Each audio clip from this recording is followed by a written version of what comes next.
This video shows the final forming process of a coilless motor coil. After winding, the coil is still flexible and unstable in shape. During forming, the coil is placed into a precision mold and compressed with controlled pressure. This process defines the final outer diameter and height, improves structural strength, and ensures dimensional consistency.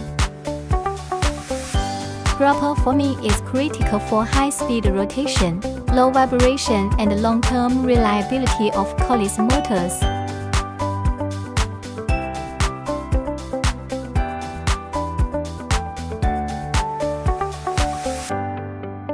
In the next video, we will explain the coil winding process. Please follow us to learn more about the manufacturing process of air coils.